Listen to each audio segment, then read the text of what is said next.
E a pergunta é o seguinte: sabemos que o setor de energia é uma das melhores opções para investidor iniciante.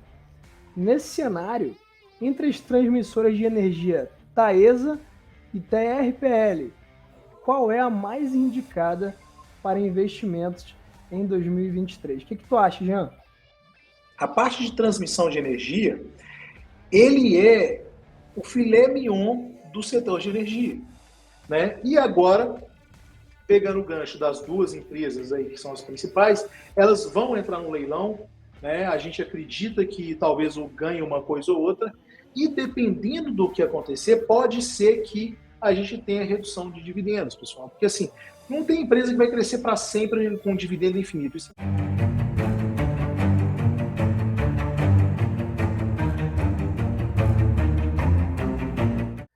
Uma perguntinha aí sobre um setor que está dentro dos setores best, tá? Que é o setor de energia. E aproveitando o gancho, gostaria que no final dessa resposta você até falasse um pouco, Jean, sobre os setores best. E a pergunta é o seguinte: sabemos que o setor de energia é uma das melhores opções para investidor iniciante.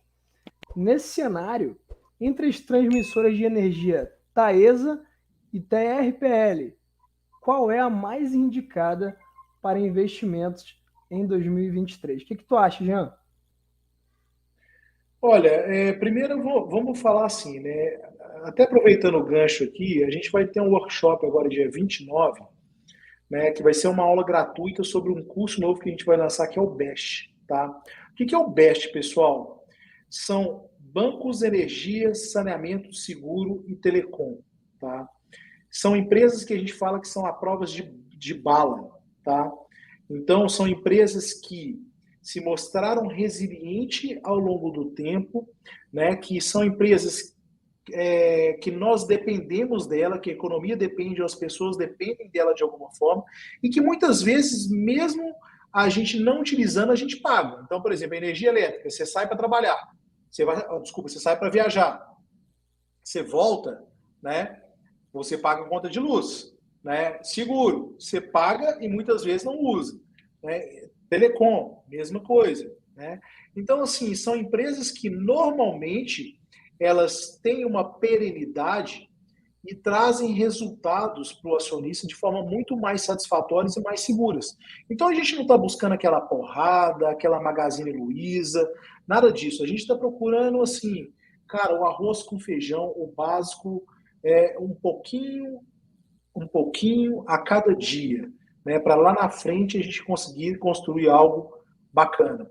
E não quer dizer que você vai chegar, vai ter que esperar 30 anos para construir isso, você vai conseguir ver em 1 ano, 2 anos, você já vê os resultados acontecendo e ver que realmente funciona o que a gente está falando.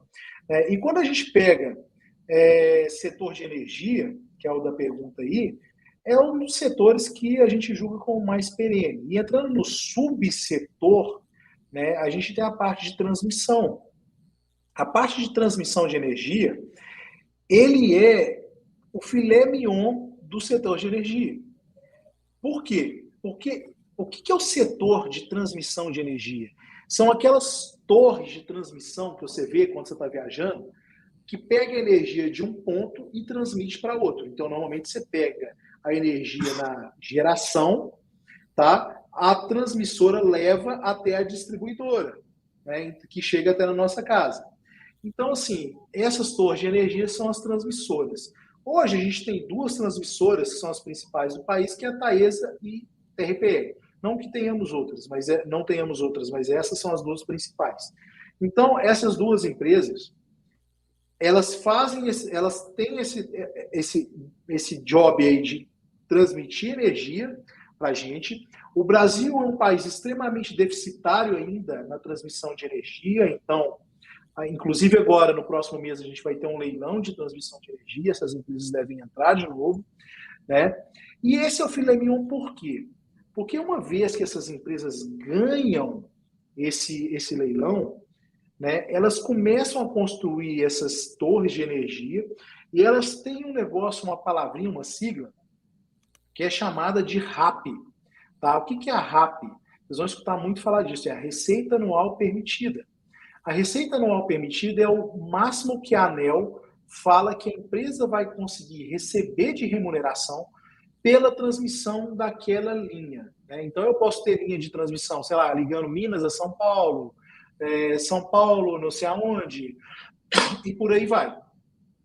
Então, ela tem essa receita anual permitida. Aí você pode me perguntar assim, Jean, mas essa receita anual permitida, ele vai receber, independente se passar energia ali ou não, se tiver não sei quanto e tal? Exatamente, esse é o pulo do gato. Porque eles recebem essa RAP, independente se for utilizar full da capacidade de distribuição ou mínimo. Porque é uma receita que está contratada e está disponível ali para que seja utilizada. Se não vai utilizar ou não, não interessa. Então ele começa a receber essas receitas dessas linhas de transmissão. E isso hoje acaba sendo muito chamativo. Então, muitas empresas querem entrar, né, nessa linha, nesse ramo de linha de transmissão, né, e acaba hoje se tornou um ambiente muito concorrido. Só que nós estamos vendo muitos amadores entrando também nessa competição. Então, a minha visão é que nós vamos chegar a um ponto onde essas empresas não vão conseguir executar esses leilões que ganharam, e empresas com mais expertise, como a Transmissão Paulista e a Taesa, vai acabar fazendo o quê? Comprando, que é o que a gente chama de brownfield, quando acontece esses M&As dessas empresas de transmissão. Tá? Quando é um leilão do zero, que tem que construir do zero, é o greenfield, tá? Que a gente chama de greenfield, esse terminho técnico aí. Então, é um leilão, ganhou o leilão para construir do zero, é o greenfield. Quando tem aquisição, fusão, é o brownfield. Então, eu acho que vai acontecer essas fusões com essas empresas ao longo do tempo, porque muitas não têm expertise, são aventureiras, né? E agora, pegando o gancho das duas empresas aí, que são as principais, elas vão entrar no leilão, né? A gente acredita que talvez ganhe uma coisa ou outra, e dependendo do que acontecer, pode ser que a gente tenha redução de dividendos, pessoal. Porque assim, não tem empresa que vai crescer para sempre com dividendo infinito. Isso é muito difícil, tá? Ainda mais no país que a gente tem economicamente falando, tem muita volatilidade. Então, assim, se essas empresas ganharem, é muito provável que tenha alguma redução ou uma subscrição, que seja, para justamente começar a cobrir esses investimentos, que são bons projetos, são rentáveis, né, e vão trazer bons dividendos lá no futuro. Agora, atenção, essas empresas são empresas que normalmente têm contratos atrelados a IPCA e a IGPM. Né? Então, quando o IGPM ou o IPCA sobe, a gente tem um impacto positivo nos resultados dessas empresas e, consequentemente, uma distribuição de dividendo maior. Quando o IGPM cai, ou o IPCA cai, que é o que está acontecendo agora, né, também tem um impacto negativo nos resultados, no lucro e, consequentemente, os dividendos são menores. Essas empresas elas passaram, até o ano passado, por um ciclo muito grande de impacto positivo de índice inflacionário nas receitas, o que inflou os dividendos. Muita gente pensou que seria isso para o resto da vida e não vai ser o resto da vida. E agora começou a deflação. Então, os resultados foram impactados, tá? E isso era esperado. E o que vai acontecer? Elas devem pagar menos dividendos, mas mesmo assim são dividendos que ainda são satisfatórios e provavelmente estará acima dos 6% que a gente busca de, no mínimo, de remuneração quando a gente faz um investimento em cima de uma empresa. Bom, então essas empresas, no cenário atual, eu ainda acredito, para quem está começando, que são bons coringas, tá, para investimento dentro de um preço adequado, de uma... Assim, eu não quero dizer que é o preço melhor do mundo, mas também não é o pior do mundo. Né? Se você pegar, por exemplo, o Banco do Brasil, que a gente acabou de falar, 50, ou Taesa, ou Transmissão Paulista, eu ainda acho que são empresas que estão em preços mais atrativos, né, do que Banco do Brasil. Então, só tem que tomar cuidado, porque não vai repetir o que aconteceu em 2022 e em 2023, tá? Você precisa começar a incorporar o espírito de sócio, de parceiro. Então, a empresa ela vai ter momentos bons, momentos ruins. Se você acredita que essas empresas têm capacidade de gestão, né, de entregar projetos bons no futuro e trazer um dividendo satisfatório para o acionista, né, eu acho que são boas empresas com bom potencial aí para você pensar em estudar um pouco mais, né, e ver se ela está adequada aí com o que você acredita.